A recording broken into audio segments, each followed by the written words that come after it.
Hello and welcome back to the course on blockchain. And today we're going to talk about the DAO attack.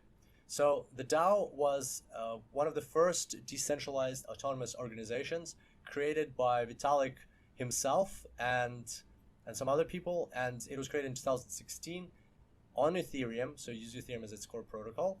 And the concept behind it was to create a venture capital fund where it would help organizations. It would help with the development of decentralized applications to run on the Ethereum blockchain, meaning that this is like a noble cause to help others start their own projects that would be decentralized and that would run on the blockchain.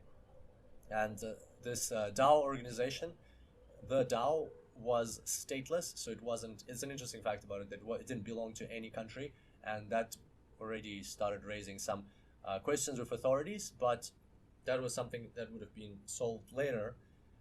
In the meantime, the DAO was crowdfunded through a token sale, and by May 2016, when the crowdfunding was over, they raised $150 million. That was the most successful crowdfunding campaign in the history of the world, $150 million. And yeah, so people just believed in this whole idea of decentralization, of making things on the blockchain and moving to this new type of internet, new type of world. And so it's a great thing to see. However, unfortunately, there was an error in the code of the DAO, an error in the code of the way the smart contracts were coded for this autonomous organization. As we discussed previously, the decentralized autonomous organizations, they are governed entirely by smart contracts rather than people.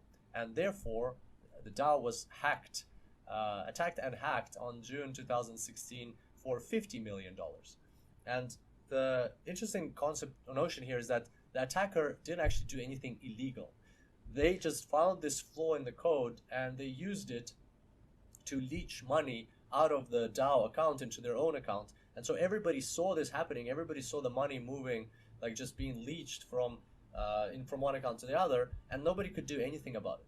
Nobody could do anything because the DAO is autonomous. You can't just tell it what to do. It does things on its own. It's governed by its own algorithms, its own code, and at the same time, there's this flaw in the contract which allows the attacker to perform this as a valid transaction, as a valid part of the contract, and the contract is immutable. You cannot change the contract because once it's on the blockchain, it's on the blockchain. You can't just go and change things around because that would defeat the purpose of the blockchain.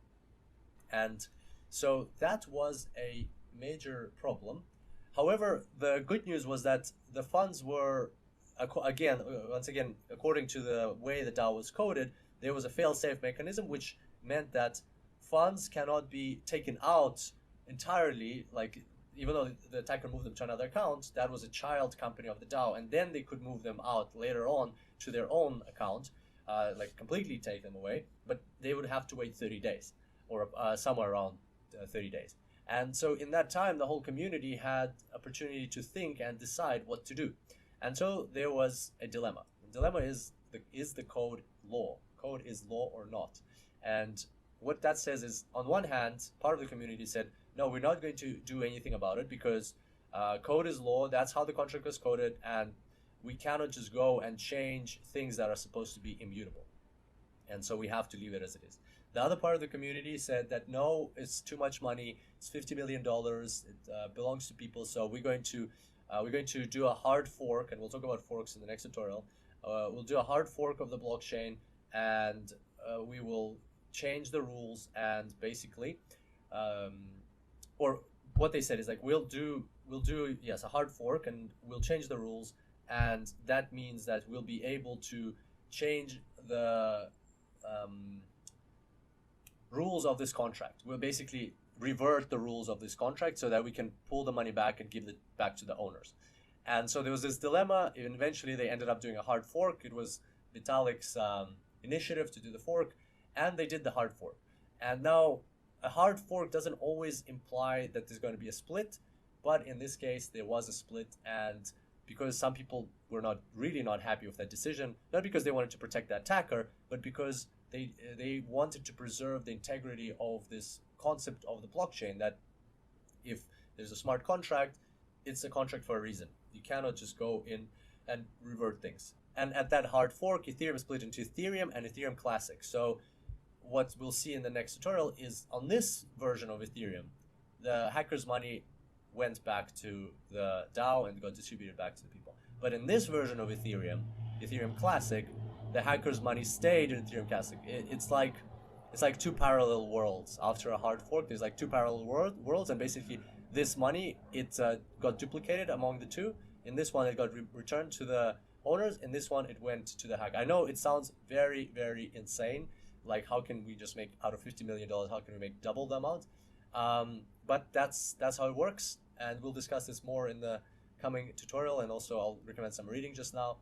And in the end, the hacker walked away with $67 million in Ethereum Classic, worth of Ethereum Classic. 67, that's because this was calculated later and the exchange changed. So at the time it was less, but if they held on to their money, then at some point it became $67 million. And so another important thing to note here, that the problem was in the DAO code, not in Ethereum itself. It was a problem in how the smart contract was coded, not the Ethereum platform. So this was a short overview of the DAO attack. I know a few things might still be confusing. For instance, how could everybody walk away happy that both the DAO investors got their money back and the Ether Fieth got their money? So how could that be possible? Well, we'll talk more about forks in an upcoming tutorial. But for now, if you'd like to learn more about the DAO attack, like all the details, how it all unraveled and how everything worked, then I would like to recommend a wonderful piece by Bloomberg. It's called The Ether Thief. We'll include the link in the course notes, and it's very well written.